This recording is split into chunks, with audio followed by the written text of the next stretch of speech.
तुम as a reader grow कैसे करोगे? एक एग्जांपल देता हूँ। ये आर्टिकल बेस्ड है on the ideas of universal basic income. Universal basic income, अगर मैं इसको बहुत ही सिंप्लीफाई करके समझाऊं, एक सिंपल सा इसका मीनिंग है कि सपोजिंग हमारे इंडिया में हम लेते हैं, if all are residents in India are guaranteed a basic universal basic income, कि इतना उनको आएगा ही आएगा जिससे वो बेसिक स्टैंडर्ड ऑफ लिविंग अपना मेंटेन कर सकते हैं।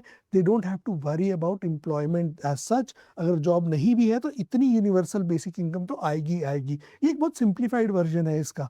So that is the minimum guaranteed income.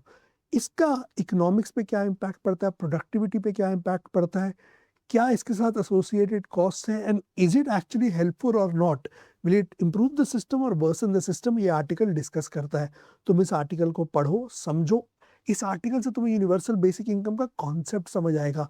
You will need to read up more about it, right? इस आर्टिकल से कंप्लीट नॉलेज नहीं आएगी, बट इसके बारे में this just sets you up, एक स्टार्टिंग पॉइंट दे देता है, एक टॉपिक इंट्रोड्यूस कर देता है। उसके बारे में पढ़ो, समझो। एक और अच्छा तरीका हो सकता है इस आर्टिकल को करने का, पहले यूनिवर्सल बेसिक इनकम के बारे में चैट जीपीटी से या किसी भी एआई से पूछ लो, उसको अंडरस्टैंड करो कॉन्सेप्ट है क्या। जब वो समझ जाओगे, then read this article, it will lead to greater comprehension. So ये एक छोटी सी एक्सरसाइज है जो तुम ट्राई कर सकते हो to improve as a reader.